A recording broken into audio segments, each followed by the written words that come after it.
All right, let's talk GED math.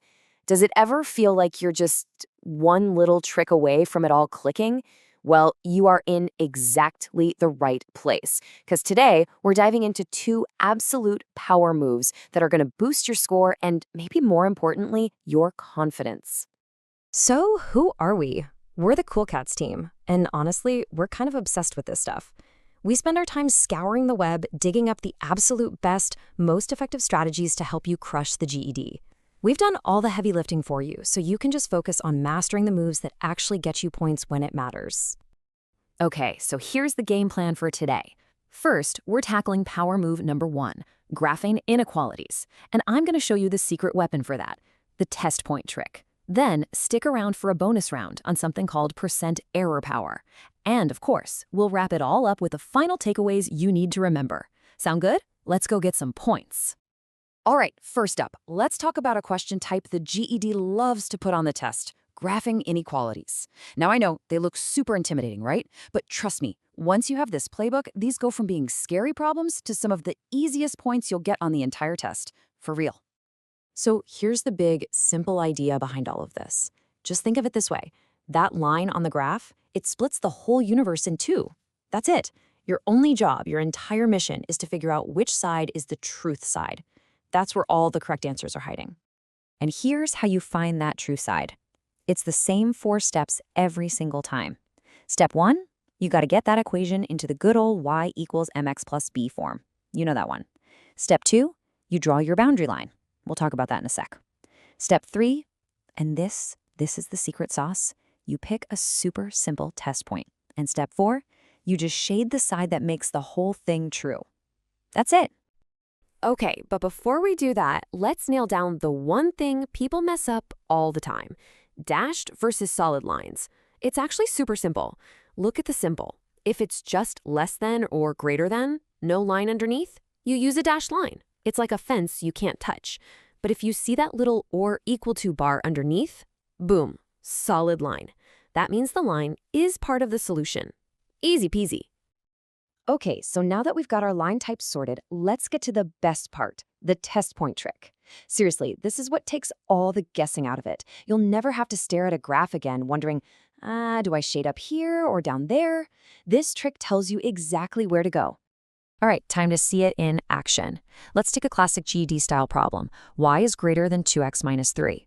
So first thing, we'd graph the line y equals 2x minus 3. And since it's just greater than, we'd use a dashed line, right? But now, the million-dollar question, where do we shade? This is where our trick comes in. We pick a test point. And you know what the easiest point in the entire universe is? It's almost always 0, 0, as long as your line doesn't go right through it. So let's plug it in. We put 0 in for y and 0 in for x. The whole thing simplifies down to 0 is greater than negative 3. Now, just ask yourself, is that true? Yes, it absolutely is. 0 is definitely bigger than negative 3. And that's it. That's our answer. Because our test point 0, 0 made the statement true, we shade the entire side of the line where 0, 0 lives. If it had been false, we would have just shaded the other side. It is literally that simple. Okay, boom, you've got inequalities down. But wait, there's more. Let's add a bonus power move to your playbook. We're going to talk about percent error. This is another one of those skills that can pop up on the GED, and if you know this simple formula, it's just free points. Who doesn't want free points? So what even is percent error? It sounds fancy, but it's not. All it does is answer a really simple question. How far off was I?